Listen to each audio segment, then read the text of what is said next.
à toutes et à tous. Bienvenue dans ce webinaire consacré à l'arrestation d'Arsène Lupin, qui est paru donc chez Belin Éducation dans la collection Boussole. Et nous sommes aujourd'hui en compagnie de Cédric Hannedouche, qui est spécialiste de Maurice Leblanc, et qui donc va nous faire une présentation autour d'Arsène Lupin. Et puis, après sa présentation, il y aura un temps d'échange. Donc là, vous pourrez poser des questions si vous le souhaitez. Pour poser vos questions, soit vous pouvez utiliser la discussion. Donc, en plaçant votre curseur en bas de votre écran, vous allez voir apparaître un bandeau gris foncé avec un outil de discussion, ou alors vous avez un outil questions et réponses que vous pouvez également utiliser pour envoyer vos questions. Donc, je laisse la parole à Marion Naring, qui dirige la collection Boussole. C'est à toi, vas-y. Alors, bonjour à toutes et à tous. Je suis l'éditrice en charge de la collection Boussole. Donc, la collection Boussole, pour les personnes qui ne la connaîtraient pas encore, c'est notre collection de petits classiques pédagogiques pour le primaire et même un peu plus que le primaire. C'est accessible aussi en collège. C'est une collection qui a pour but de faire découvrir les grands textes de la littérature aux enfants et aussi les personnages emblématiques comme Arsène Lupin, dont on va parler aujourd'hui. Alors, n'hésitez pas à dire dans la discussion si vous connaissez la collection, si vous l'utilisez avec vos élèves aussi. On est toujours friands de vos retours. Alors, quelques mots avant de laisser la parole à Cédric pour vous présenter notre invité de marque aujourd'hui. Donc, Cédric Hannedouche est professeur agrégé de lettres modernes, docteur en langue et littérature française. Et il est spécialiste des cultures populaires et de l'œuvre de Maurice Leblanc, dont on va parler aujourd'hui. Alors, vous me dites, Cédric, si je dis des bêtises, mais vous avez sorti cette année un livre aux presses universitaires de Limoges qui s'appelle L'Arsène Lupin de Maurice Leblanc. Et Cédric collabore avec Belin Éducation depuis maintenant quelques années sur les collections destinées au secondaire, les collections Classico et Déclic, et sur la collection Boussole, voilà, sur donc ce titre, L'arrestation de l'Arsène Lupin, et sur aussi un autre titre l'année dernière, La Belle au bois dormant, en binôme avec Anne-Laurent Douche. Et il y a d'autres collaborations qui sont en cours, mais je n'en dis pas plus. Et je vous laisse la parole, Cédric. Merci beaucoup à vous d'être avec nous. Merci à vous. Eh bien, bonjour à toutes, bonjour à tous, valeureux et valeureuses, curieux et curieuses. Alors, avant tout, il y a un tour de passe-passe à la Lupin que je vais commettre dans un petit instant. C'est le fameux partage d'écran. Voilà, comme ça, je vais accompagner mon propos voyez-vous, d'un joli diaporama que je vais évidemment lancer. Alors, j'ai un raccourci, hein, ne vous inquiétez pas, normalement, pour le lancer, ce diaporama, le voici. Alors, avant tout, hein, comme il se doit, je tiens à vous remercier, chers auditrices et chers auditeurs, hein, pour votre curiosité, votre écoute à venir, hein, ainsi que les éditions Belin, une fois de plus, pour l'organisation de cette nouvelle rencontre en ligne autour du gentleman cambrioleur. Alors, je vous tiendrai compagnie pour, disons, les 20 minutes à venir. Hein. Je suis en quelque sorte votre geôlier. Bon. Nous pourrons ensuite, si vous voulez, échanger, hein, dans la mesure de mes modestes capacités. Hein. Alors, cette présentation se compose de quatre temps essentiels. Hein. Je vous donne le plan, parce que c'est toujours rassurant d'avoir un plan, où nous allons découvrir successivement, tout d'abord la belle époque d'Arsène Lupin. Je reviendrai ensuite quelques instants sur Maurice Leblanc, afin de vous le présenter. Je vais consacrer un temps sur le personnage d'Arsène Lupin. Bon, alors là, il va falloir que je m'auto-censure parce que c'est assez difficile pour moi de m'arrêter quand je parle de Lupin. Et on conservera bien évidemment un bon quart de cette présentation pour des suggestions d'activités autour de cette nouvelle, hein, l'arrestation d'Arsène Lupin.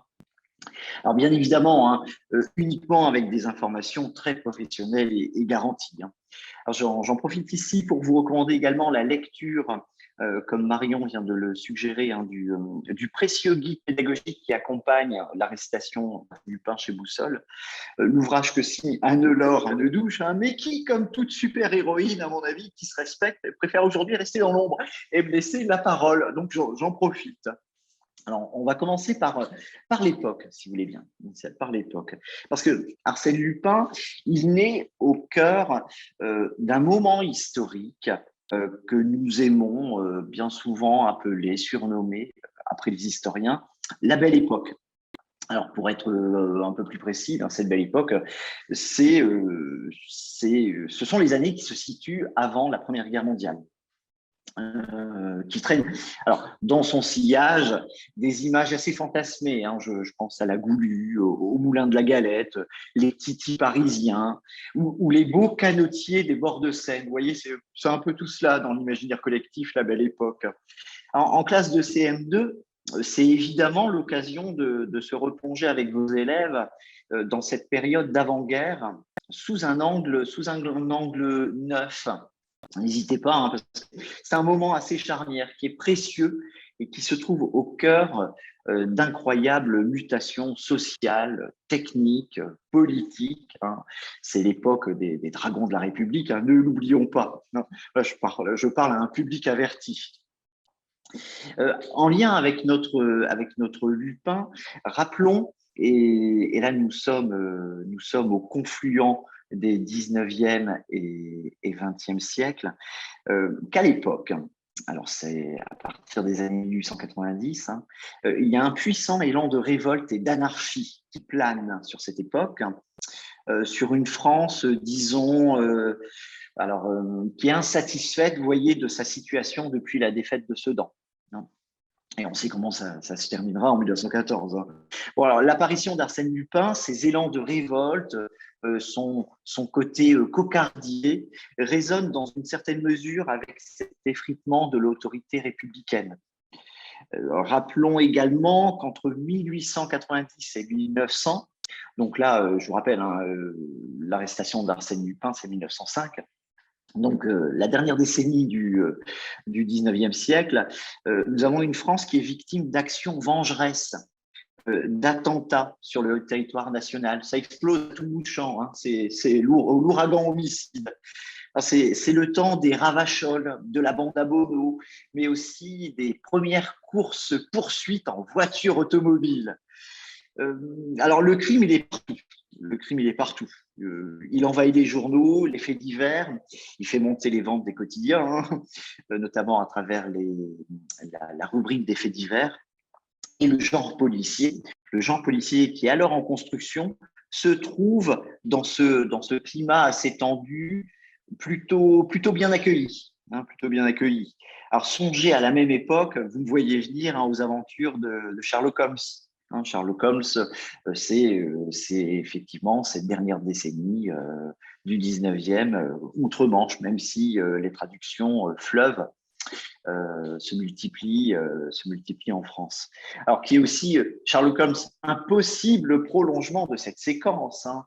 N'hésitez pas, il y a de très jolies nouvelles, bien courtes, qui se lisent très bien et accessibles. Alors, pour des élèves de CM2, mais attention, la langue de Conan Doyle étant d'un niveau un peu plus relevé de celle de Maurice Leblanc, puisque les aventures d'Arsène Lupin étaient par contrat, devaient être mises entre toutes les mains. C'est-à-dire que c'est tout public.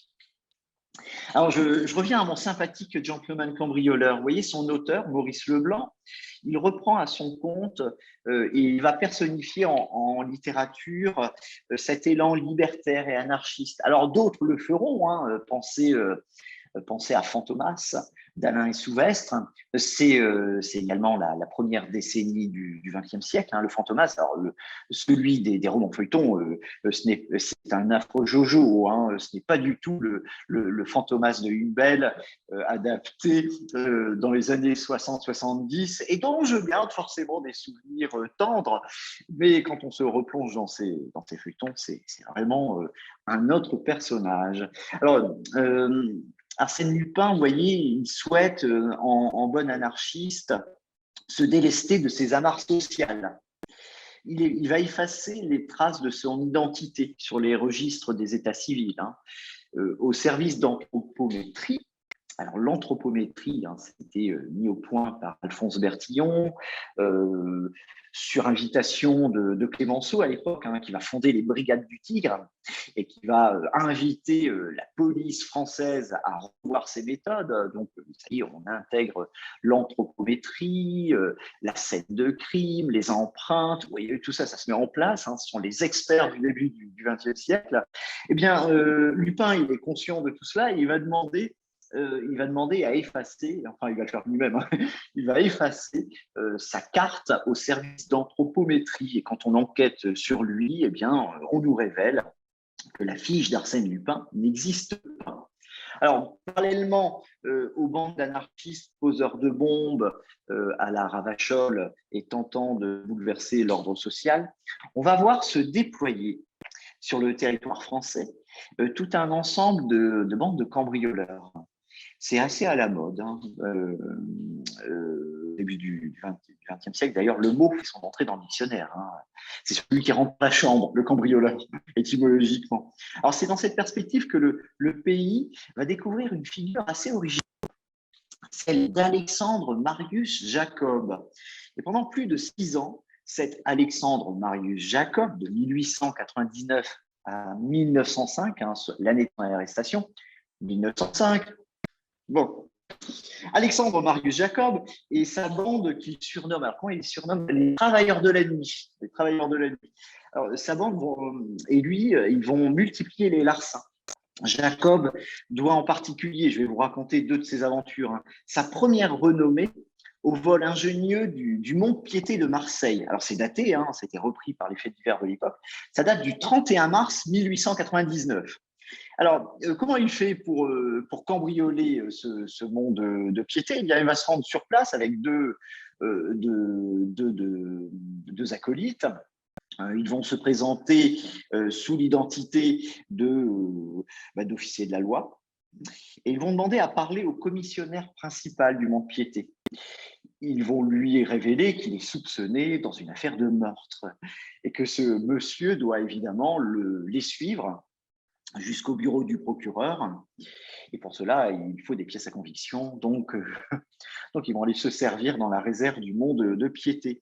Alors, ils vont pousser l'effronterie jusqu'à emmener le commissionnaire vraiment menottes aux mains à la porte du bureau du procureur de la République. Ils vont le menotter au banc juste en face.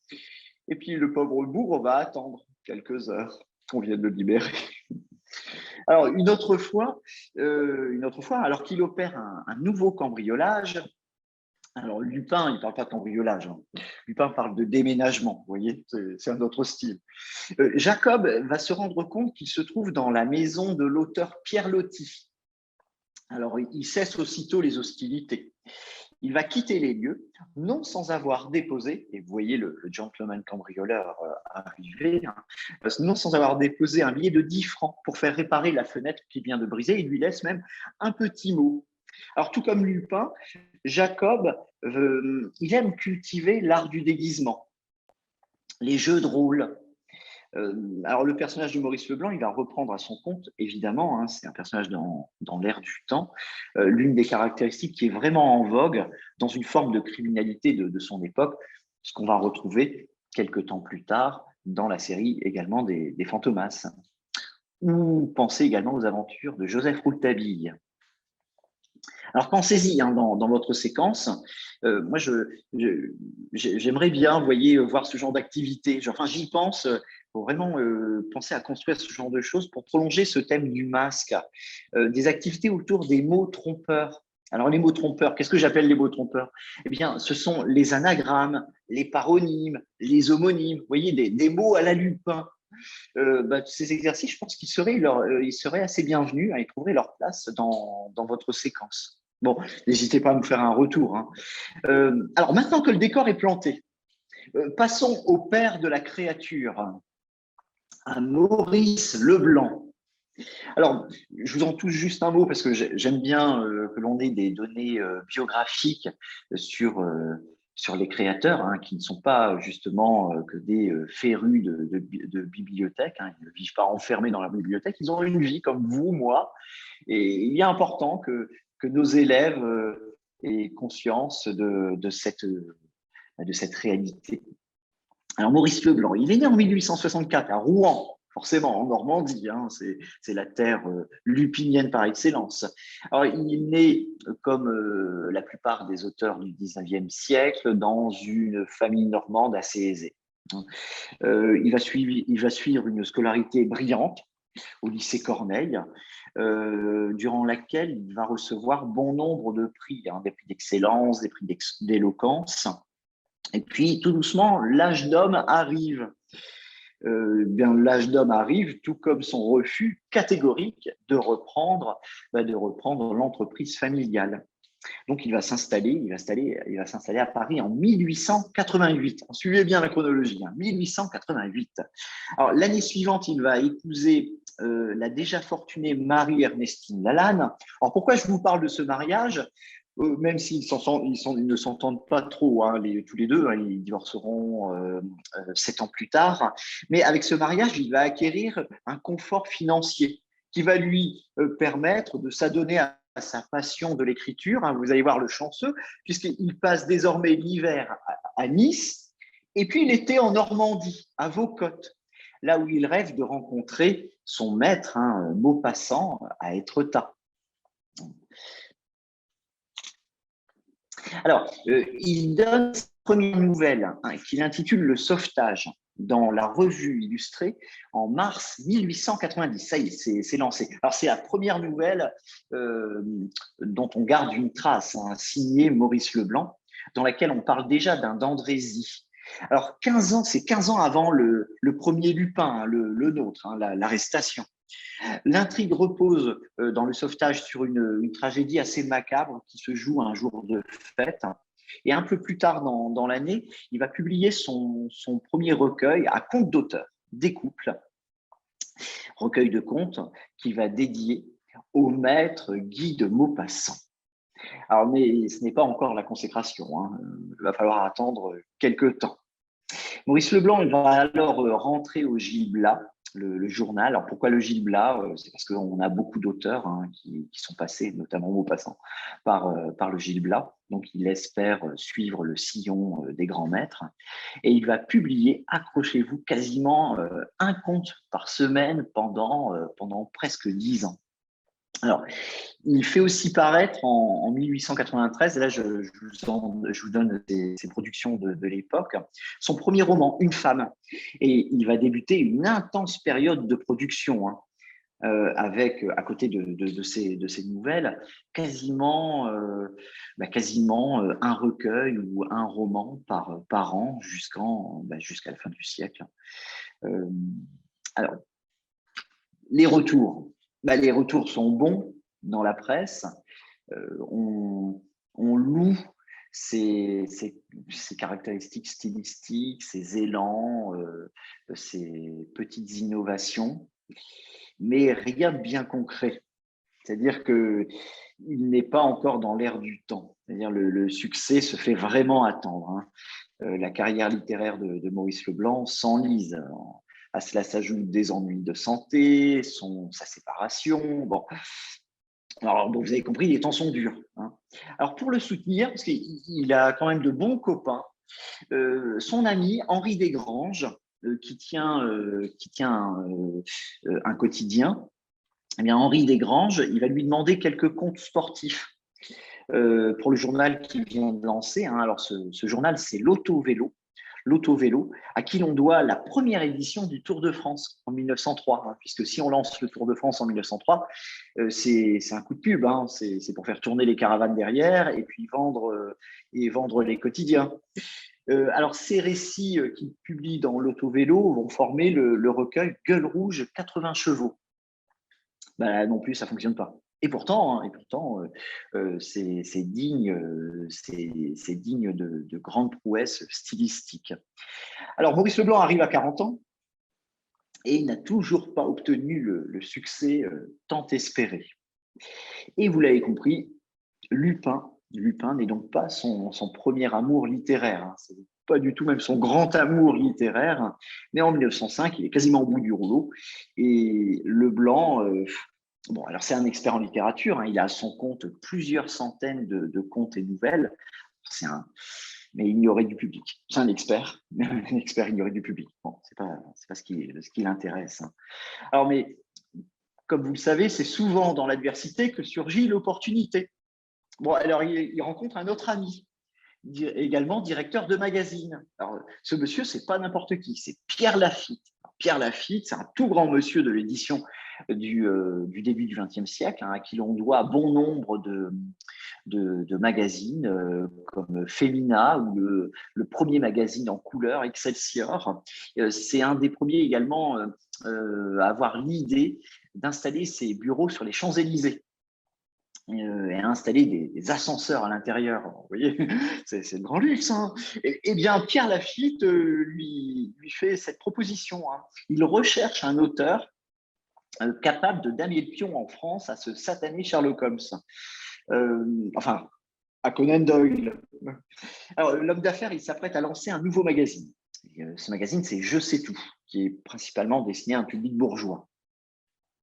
Alors, il va s'entourer d'une écurie d'auteurs prometteurs, dont Leblanc, mais également Leroux, Gaston Leroux, le père de Rouletabille, hein, Leblanc, Leroux. Et puis, il y en a un autre, c'est le Rouge, Gustave le Rouge. Celui-là, il est tombé dans les oubliettes, malheureusement, hein, on les surnomme les coloristes, hein, de la belle époque. Alors, pourquoi il doit s'entourer d'auteurs? Parce qu'il a besoin de feuilletons. Alors, les feuilletons, c'est ce qui assure une bonne partie des revenus du succès d'une revue ou d'un quotidien. On les trouve généralement en première page, hein, pour les quotidiens, pour les revues, les magazines, c'est en page 2. Hein. Gaston Leroux, Maurice Leblanc, ils vont intégrer le projet et Lafitte, je vous l'ai dit, il souhaite l'apparition d'un héros nouveau, inédit, qui puisse faire oublier pour un temps au lecteur français les aventures de Sherlock Holmes. Ben oui, parce que quand on publie les aventures d'un auteur outre-Manche, il faut payer des droits, parce que c'est le monde cruel de l'édition. Donc, on paye des droits, il faut payer les traducteurs, donc autant faire ça chez nous, hein, quand on a ce qu'il faut. Alors, l'arrestation d'Arsène Lupin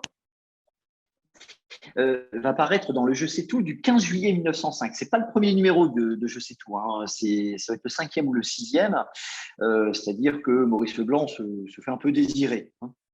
Et le triomphe, il est immédiat, retentissant, sans appel. Alors là, pour le coup, et à contre-cœur, sous les sollicitations de Lafitte, qui va le gratifier publiquement d'un titre, hein, celui de Conan Doyle français, eh bien, Leblanc va accepter de poursuivre l'écriture de nouvelles populaires, hein. Ses amis diront qu'il va s'adonner à cette littérature bassement alimentaire. Oh, c'est pas joli, hein.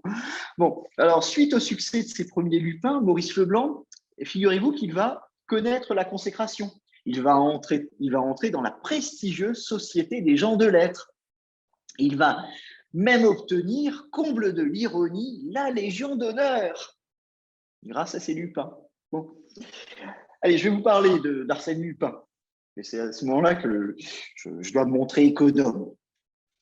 Bon, alors on va aborder maintenant la vie, hein, de ce gentleman cambrioleur, hein, relever le bel oxymore, hein.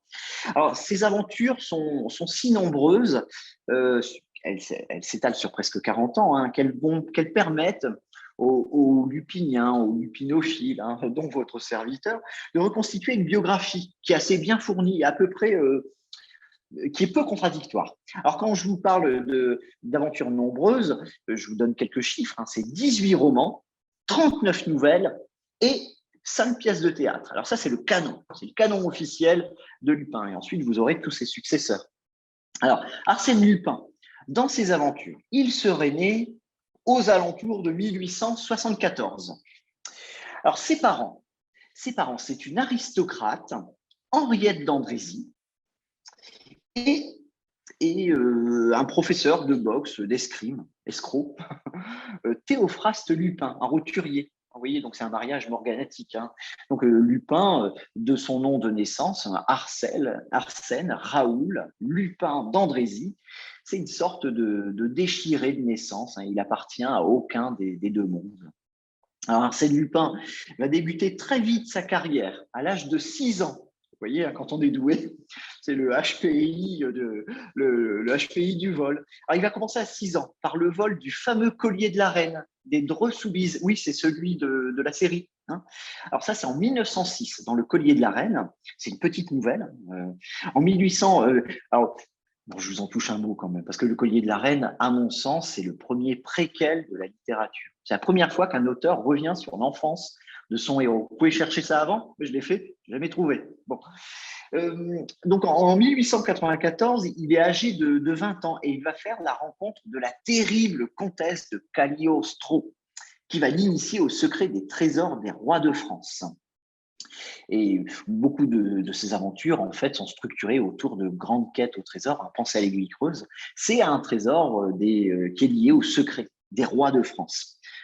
Alors, il va multiplier les identités, il va employer son génie et son art du déguisement à piller les châteaux et puis les banques de France. Arsène Lupin, il va croiser à de nombreuses reprises la route du célèbre londonien Sherlock Holmes. Bon, Sherlock Holmes, dans sa toute première aventure, c'est Sherlock Holmes. C'est une des premières nouvelles qui est publiée en 1906. Arsène Lupin, non, c'est Sherlock Holmes arrive trop tard. Ça n'a pas plu outre-Manche. Donc, il y a eu des courriers, des plaintes, et on a sommé Maurice Leblanc de changer sa nouvelle. Qu'à cela ne tienne, il a simplement inversé les deux initiales et il a créé ce personnage d'Herlock Sholmes pour ridiculiser le fameux logicien de Baker Street. Alors, Arsène Lupin, il va le croiser à plusieurs reprises, hein, ce Sherlock Holmes, il va le mettre systématiquement en échec, forcément. Hein. Vive la France dans cet esprit cocardier. Alors, ces aventures vont conduire jusqu'à la découverte du secret de l'aiguille d'Étretat. Ça, c'est dans l'Aiguille Creuse, en 1909. Il va rencontrer la terrible Dolores Kesselbach. Ça, vous ne pouvez pas mettre ça entre les mains de vos élèves, puisque c'est bicéphale comme roman. Hein. C'est 2 romans jumelés en un seul. C'est une histoire de tueur en série. Allez-y, c'est une belle lecture de vacances. Désolé, je vais vous spoiler, mais dans ce roman, Arsène Lupin, il est poussé au crime passionnel. Ah bah oui, parce que sachez-le, Arsène Lupin tue rarement. Mais il lui arrive quand même de faire couler le sang malgré tout. Alors donc, on va se méfier des reconstructions historiques et médiatiques. Hein. Faut faire le tri. Alors, il va étrangler cette folle criminelle et après l'avoir étranglée, eh bien, il veut mettre fin à ses jours. On se demande s'il veut mettre fin à ses jours ou si Maurice Leblanc ne veut pas à nouveau mettre fin à ses jours. Hein. Il va jeter Arsène Lupin de haut d'une falaise. Bon, forcément, on est dans une structure sérielle, donc Arsène Lupin va survivre et il va s'engager l'année suivante dans la Légion étrangère. Je vous parle juste de son engagement durant la guerre, parce qu'il va se mettre au service de la France. Donc, il amorce, si vous voulez, une lente métamorphose.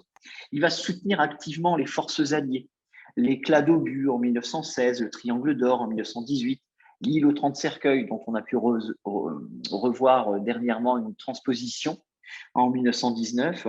Bon, vous en avez plusieurs hein, comme cela. Et au lendemain de la guerre, le héros, je vous l'ai dit, va poursuivre sa métamorphose.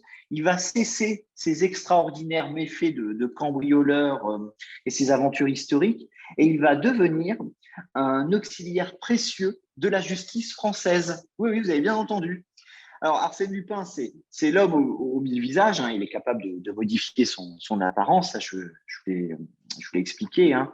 Grâce à sa maîtrise extraordinaire du déguisement, tantôt mince, tantôt ventru, tantôt vieillard, jeune, péruvien, brésilien, russe, italien. Oui, c'est Arsène Lupin. C'est celui qui incarne le changement perpétuel. Un visage, on nous dit dans le texte, et un nom qui se transforme à volonté. Alors, on dit que Lupin est un gentleman cambrioleur. Bon, il faut savoir que l'expression est de Maurice Leblanc. Hein, on ne la rencontre pas avant. Un gentleman, c'est un gentilhomme, élégant, raffiné, qui fréquente le grand monde. Lupin, c'est aussi un cambrioleur, un criminel. mais un criminel, vous l'avez compris, qui respecte un code de bonne conduite, qui agit avec panache, humour, bravoure. Vous voyez, c'est Sartre qui surnommait Lupin le Cyrano de la pègre. Ça lui va bien, hein, je n'ai pas fait mieux. Alors, généralement, Lupin visite et soulage de leurs biens des criminels plus criminels que lui. C'est ce qui le rend sympathique. Alors, il vole toujours, mais avec élégance, hein, et avec humour, sans jamais s'efforcer de faire couler le sang. Alors, c'est un hors-la-loi, hein, à la façon de Robin des Bois, sauf qu'il garde tout pour lui, dont les aventures l'amènent très vite à intervenir quand le système judiciaire se révèle inefficace ou trop lent. Il le dit lui-même dans plusieurs de ses aventures, c'est un sport chez moi que de sauver les gens. C'est un athlète du sauvetage. Alors, au cours de sa carrière, et pour le rendre encore plus sympathique, Maurice Leblanc va le transformer en gentleman justicier, puis en gentleman détective. Et il va occuper un temps, alors là, tenez-vous bien, pendant quelques années, la fonction de chef de la police française sous le nom de Monsieur Lenormand. Bon, alors je vais vous parler maintenant de la nouvelle. On va aborder l'aspect un peu plus pédagogique, hein. Mais sachez-le, cette nouvelle, c'est la première aventure d'Arsène Lupin, celle de juillet 1905, et c'est avec celle-ci que le lecteur de la Belle Époque fait connaissance avec le gentleman cambrioleur. Alors c'est un voleur d'exception, hein, qui gagne aussitôt la sympathie du lecteur de notre Belle Époque. Si vous voulez, il rompt avec les modèles des justiciers précédents, parce que les justiciers précédents, les criminels de la monarchie de Juillet sont des meurtriers un peu infernaux, des génies du crime. Le gentleman cambrioleur, lui, il affiche une noblesse de classe et un code d'honneur, hein, qui l'amarre forcément à la morale. Cette aventure, elle se voulait unique, sans suite. Alors, le succès auprès des lecteurs, je vous l'ai expliqué, hein, a poussé Maurice Leblanc à sérialiser son personnage pour plusieurs années. L'arrestation d'Arsène Lupin présente aussi la particularité de se dérouler intégralement sur un paquebot, la Provence. L'intrigue repose sur la présence d'un mystérieux voleur, hein, dissimulé au milieu des autres voyageurs fortunés. C'est donc, alors comment on appelle ça? Alors, on appelle ça un huis clos ou un whodunit, sur le modèle d'Agatha Christie, hein. Donc Agatha Christie, à mon avis, elle a lu Maurice Leblanc, quelques-unes de ses nouvelles tout au moins. Alors c'est un huis clos. De nos jours, comment on pourrait appeler ça? On pourrait appeler ça un escape game. Dont le scénario pourrait, pourquoi pas, alors là, j'attends vos suggestions, hein, pourrait très bien être pastiché dans une activité pour élèves. J'aimerais bien voir ça, hein. Parce que tout comme les personnages principaux, le lecteur va émettre des hypothèses sur l'identité du coupable qui est finalement révélée lors de l'arrivée des forces de l'ordre. Et pour le savoir, soit vous l'avez lu, soit vous allez lire cette nouvelle. Alors, une autre activité possible qui fonctionne bien, parce que moi, je l'ai vu, j'étais sidéré, hein. C'est une dramatisation. Alors, partielle ou complète. Moi, je l'ai vu partielle, hein, enfin, vous voyez, alors comment on procède? Un premier travail qui doit être organisé sur le texte, durant lequel il conviendrait de séparer les passages narratifs des passages dialogués. Travail que vous pourrez réexploiter également en étude de la langue, par le biais, alors pourquoi pas, d'un retour sur les types et formes de phrases, hein. Alors méfiez-vous, hein, depuis la refonte du lexique grammatical, type et forme de phrases, ça a un peu évolué, hein. Il n'y a plus que 3 types de phrases, puisque la phrase exclamative bascule du côté des formes, hein. Et le malentendu est encore communément admis, donc faites attention. Sur quoi on peut travailler à travers cette activité? Les registres de langue. Les registres de langue, pourquoi pas, ou encore un repérage sur les principaux temps employés, hein, dans les dialogues, les fameux temps du discours. Moi, je vous conseillerais évidemment de réécrire certaines répliques jugées trop longues ça c'est toujours possible, ou de les adapter en jouant sur les registres de langue. Une transposition n'est pas une trahison. Alors, en définitive, la lecture intégrale de l'arrestation d'Arsène Lupin au cycle 3, au sein d'une séquence pédagogique, eh bien, qu'est-ce qu'elle permet? Elle permet d'enrichir la culture littéraire et artistique des élèves. Elle est rendue possible surtout par sa brièveté. Elle s'appuie sur l'objet d'étude Vivre des aventures, ça c'est pour CM1, CM2, qui sera prolongé en 6e par l'objet d'étude Récit d'aventure. C'est pour cette raison que tout à l'heure on évoquait la possibilité d'une passerelle sur le cycle 3. Alors cette séquence, elle permet de comprendre la dynamique du récit, les personnages, leurs relations, et surtout de s'interroger sur les modalités du suspense et imaginer des possibles narratifs. Alors, suspense ou suspens, les deux sont possibles. Après tout, ça donne des points de suspension. C'est les Anglais qui nous ont piqué le mot et ils nous l'ont rendu avec leur prononciation. Bon, mais parler de suspens à vos élèves, je ne suis pas sûr qu'ils comprennent. Parler de suspense. Alors, elle facilite, cette nouvelle, l'accès au genre policier par le biais de ce que l'on nomme le roman d'aventure policière. Oui, parce que tout à l'heure, j'ai évoqué le roman policier en construction. On ne parle pas encore de roman policier. Ça viendra après la Première Guerre mondiale, avec la publication d'une thèse. Avant, on parle de roman d'enquête, de roman de justice, et un qui ne vit pas longtemps, mais qui illustre bien les aventures d'Arsène Lupin, que j'aime bien, c'est le roman d'aventure policière. Pourquoi j'insiste tant sur ce roman d'aventure policière?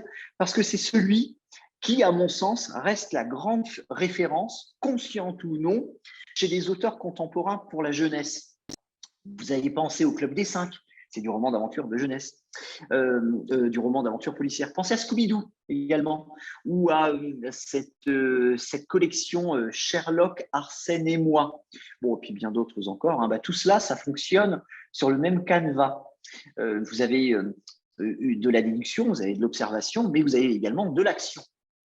Alors, il ne me reste plus à vous souhaiter une excellente lecture ou relecture de cette aventure ou d'autres que vous trouverez encore et toujours chez Belin Éducation. Vous voyez, c'est l'instant promotion, donc j'en profite, j'ai le droit à 10 secondes.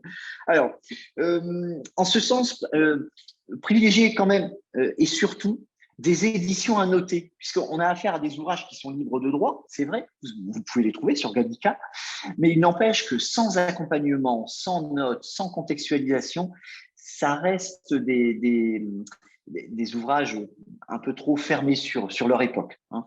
Donc, il faut les rendre lisibles pour vos élèves et profiter d'une collection haute en couleurs. Voilà. Allez, un petit mot pour finir, celui de Maurice Leblanc. Moi, il ne me reste évidemment plus qu'à vous remercier pour votre écoute, vous souhaiter une excellente fin d'année et puis pourquoi pas la suite au prochain numéro.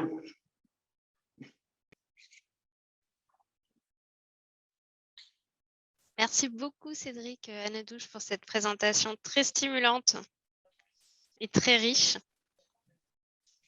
Alors, si vous avez des questions posées à Cédric Anadouche, n'hésitez pas à utiliser soit la discussion en bas de votre écran, soit l'outil questions et réponses. On vous écoute. Donc, Swazik, remercie pour cette présentation. N'ayez pas peur, nous sommes entre nous. Ça ne sortira pas d'ici.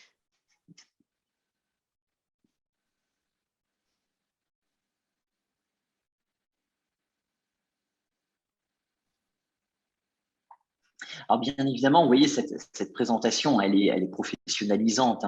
Vous devez faire le tri, mais elle fait l'économie de recherche sur le genre ou sur l'auteur, puisque vous avez l'essentiel. Vous avez l'essentiel avec cette présentation, puisque nous le savons, la documentation vous prend énormément de temps lors de la préparation de vos cours. Oui, et c'était d'ailleurs super intéressant en fait de pouvoir se plonger dans l'univers autour d'Arsène Lupin, de Maurice Leblanc, d'avoir du contexte historique au début pour avoir quand même des notions et comprendre dans quel contexte le texte a été écrit et comment il a émergé aussi. C'est aussi parce qu'il y a des faits réels qui l'ont inspiré. On voit que ça l'a influencé. Alors, on a une question de Sandrine. Alors, elle dit « On sent bien votre passion dans votre discours. Pensez-vous que nous pouvons générer de telles passions chez les élèves à travers la pratique scolaire ?» Ah oui, mais voyez-vous, c'est mon côté Lupin. C'est un jeu de rôle. Alors, lorsque vous êtes pédagogue, évidemment, vous assumez ce jeu de rôle, vous créez un personnage et vous devez vous devez nourrir cette passion pour le livre, pour une époque, pour un personnage. Euh, alors, c'est évident, c'est c'est mon arrière-boutique, hein, pour citer Montaigne, Lupin, mais je pourrais très bien également vous parler de Victor Hugo ou de Jean-Paul Sartre, alors avec moins d'énergie, de dynamisme, mais avec tout autant de passion. C'est-à-dire que tout ça, ça se module.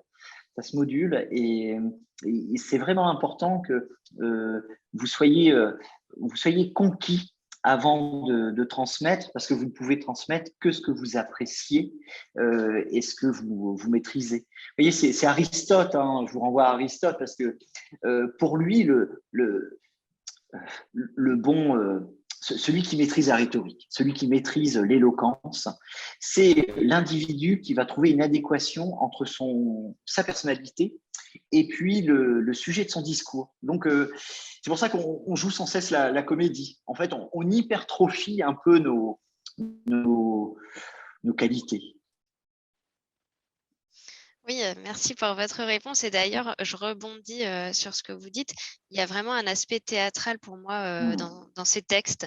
On voit que c'est un personnage qui se met tout le temps en scène, qui est dans le jeu, qui est voilà, et vous avez parlé des masques tout à l'heure et j'imagine qu'avec les élèves, il y a sans doute plein de possibilités, pour, réutiliser tout ce matériau qui est déjà en fait, dans le texte.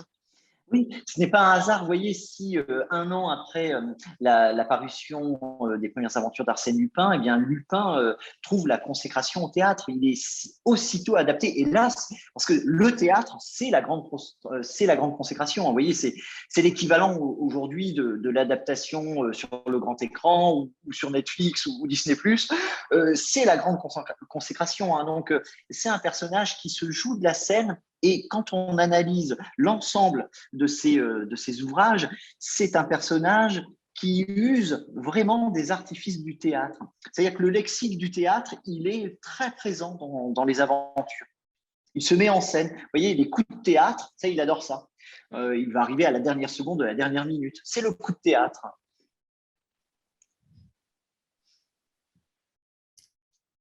Pour ajouter quelques informations pratiques, pour les personnes qui seraient intéressées du coup par l'utilisation de ce livre en classe. Donc, je vous rappelle que sur le site de Belin Éducation, vous trouverez en téléchargement gratuit l'intégralité du guide pédagogique et des affiches. Donc voilà, n'hésitez pas à aller jeter un coup d'œil aussi si ça vous intéresse. Tout est à disposition. Ça peut aussi vous aider à vous décider si vous voulez équiper votre classe avec ce livre. Et on a vu tout à l'heure quelques pages aussi, quelques pages de l'intérieur du livre. Donc, on a le texte, mais après le texte, on a un dossier pédagogique qui explique un petit peu voilà, les lieux. On a vu le paquebot tout à l'heure, les lieux, les personnages, les thèmes. Et puis, une partie aussi qui ouvre un peu vers d'autres genres. Donc, on a un groupement de texte, une page sur des œuvres d'art autour de l'art d'être un bandit. Et des conseils de lecture aussi à retrouver à la fin du livre. Donc, c'est un livre très complet et vraiment conçu pour l'usage en classe. Et n'hésitez pas à faire le lien avec, à partir du livre avec tous les autres médias, hein. Je pense que ça, c'est ce qui fait l'intérêt de ce type d'ouvrage. Cinéma, bande dessinée.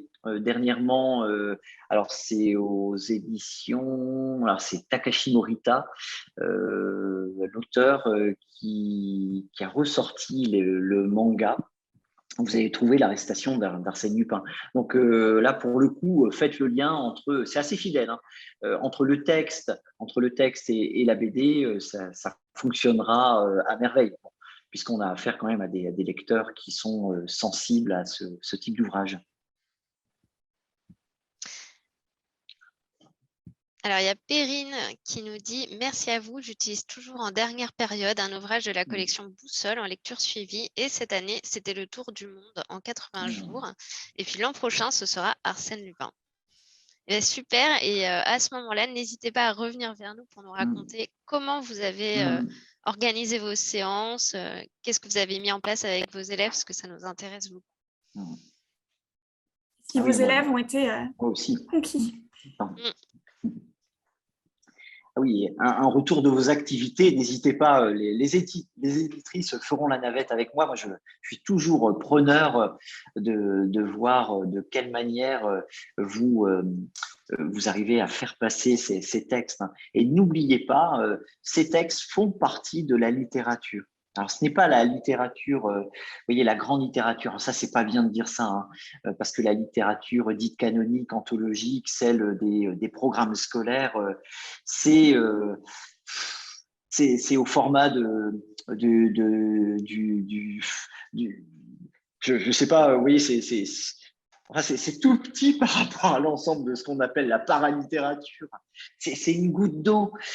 Donc, ce qu'on appelle la littérature des marges, ce type d'ouvrage, c'est en train, par le biais des enseignants, de reconquérir la communauté, la société. Donc, allez-y, vous êtes nos meilleurs passeurs, et c'est de cette façon que professeurs et éditeurs parviennent à faire bouger les programmes et à faire rentrer ces ouvrages dans les instructions officielles. Ça, j'en suis convaincu.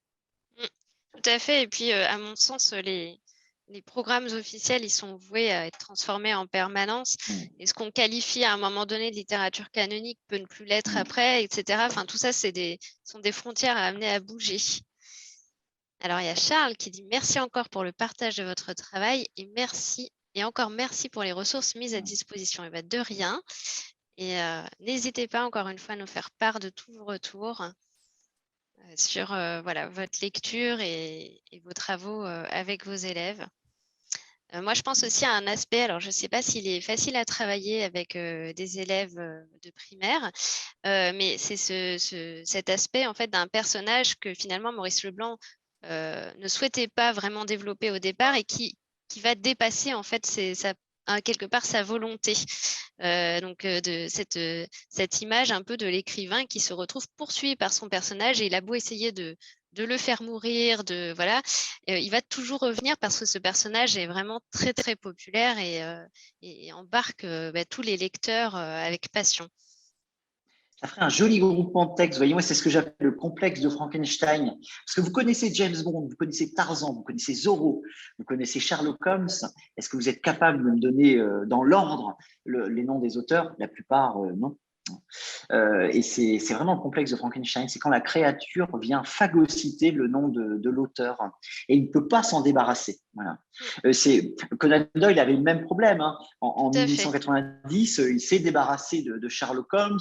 Vous savez que les Londoniens portaient le brassard noir dans la rue. On lui en a énormément voulu et il va tenir comme ça. Il va tenir 10 ans jusqu'au Chien des Baskerville parce que tout ce qu'il écrit à côté ne fonctionne pas. Les gens veulent du Holmes de la même manière que pour Leblanc, il écrit énormément à côté des Lupins. Ça ne fonctionne pas. Les gens voulaient du Lupin.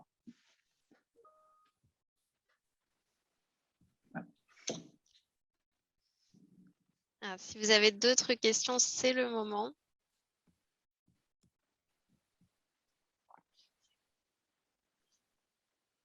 Et n'hésitez pas à aller sur le site de l'éditeur, parce que c'est là où vous allez trouver des fiches, des affiches à vidéo projetées. Tout est là, en fait. Et bien souvent, les enseignants ignorent où trouver ces informations. Inutile de les googliser, vous les avez sur site. Oui, ça vous fera gagner un temps précieux. Et ça vous permettra finalement de vous concentrer sur ce que vous souhaitez transmettre comme émotion, ce que vous souhaitez établir, montrer à vos élèves. il y avait une question qu'on avait notée de côté aussi, c'est quel lien peut-on faire avec d'autres disciplines? Est-ce que par exemple on peut faire des liens avec l'histoire? Avec quelle discipline on peut faire des liens avec ce texte? Ben oui, bon, l'histoire, je l'ai évoqué hein, sans problème. Je pense que, c'est Perrine qui a travaillé sur le Tour du monde en 80 jours. C'est sont les mêmes activités hein, que vous pourrez reprendre en géographie également, puisqu'on a une traversée du Havre vers New York. L'histoire, oui, l'EMC, hein, pourquoi pas, ces disciplines peuvent être réexplorées. Merci. Alors, Charles demande, donc, il dit qu'il est professeur remplaçant. Comment envisageriez-vous une séquence assez courte et comment envisageriez-vous un travail sur la journée ou sur une semaine? Eh ben, sur la journée, c'est uniquement le portrait. Vous travaillez dans ce cas-là uniquement le portrait d'Arsène Lupin que vous trouvez dans les toutes premières pages de l'arrestation. Le formidable gentleman, celui qui n'agit que dans les châteaux. Bon, alors, et vous en profitez, à mon avis, pour travailler des points de langue, hein, tout en contextualisant. Il vous faut un début, un milieu, une fin. Là, sur une journée, ce serait une amorce, en fait, une amorce de séquence, une bande-annonce. Mais si c'est bien structuré, ça vous sauve votre journée. Hein. Et sur une semaine, sur une semaine, c'est assez compliqué, hein, parce que vous ne pourriez pas aller, à mon sens, jusqu'au bout de l'arrestation. Alors c'est frustrant pour vos élèves parce que vous leur faites à la limite imaginer la fin, donc un récit à trous, en espérant que beaucoup d'entre eux iront trouver la solution et l'identité du gentleman cambrioleur à bord de la Provence.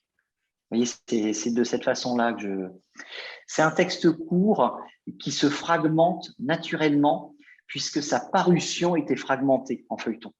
Donc très, très facilement, vous retrouvez une économie, une sorte de mini-chapitre. Vraiment, c'est assez net en fait. Hein. Vous changez de lieu, vous changez de personnage.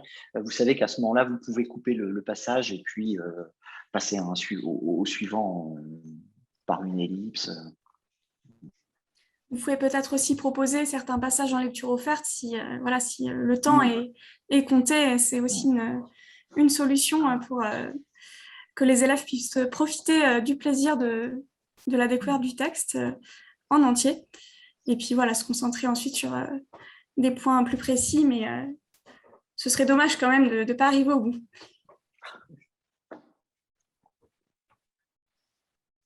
C'est frustrant, hein, mais l'avantage, hein, je vous l'ai dit, hein, puis je pense que ce sera peut-être mes derniers mots, c'est que la langue de Maurice Leblanc, c'est une langue qui se comprend facilement. Moi, je vous mets au défi de chercher à reformuler une phrase de Leblanc, parce que chaque mot y est simple. Alors, certaines descriptions, oui, peuvent s'alléger, mais pas tant que ça. C'est une langue qui est simple, qui est vraiment accessible. Et par contraste, j'insiste, hein, Laffitte exigeait que cet ouvrage soit mis entre toutes les mains. Vous voyez, de 7 à 77 ans. Et donc, les difficultés lexicales sont levées par l'ouvrage. Mais elles ne sont pas si nombreuses que ça, au fond. On a déjà vu des ouvrages avec des difficultés bien plus lourdes. Pensez aux aventures verniennes, où là, on s'arrache les cheveux en termes de notes, de bas de page, ce qui n'est pas le cas ici. Ici, vous êtes pris vraiment dans le flux de la lecture. Et merci beaucoup. Et si vous n'avez pas d'autres questions, on va s'arrêter là, je pense. C'est bon pour vous? Merci beaucoup encore Cédric Anedouche pour cette présentation très riche, très stimulante et Et merci à vous toutes et à vous tous pour vos réactions, pour vos questions. On reste à votre disposition. Voilà, si vous avez des retours à nous faire, s'il y a des choses aussi qui vous questionnent, si vous cherchez des ressources sur le site, on est là pour vous. Et voilà, merci encore à vous, Cédric, Anne Douche. On vous souhaite une très bonne soirée et puis de très bonnes vacances parce que ça approche. Profitez-en bien. Au revoir. Merci beaucoup. Merci, Au au revoir. revoir. Au revoir.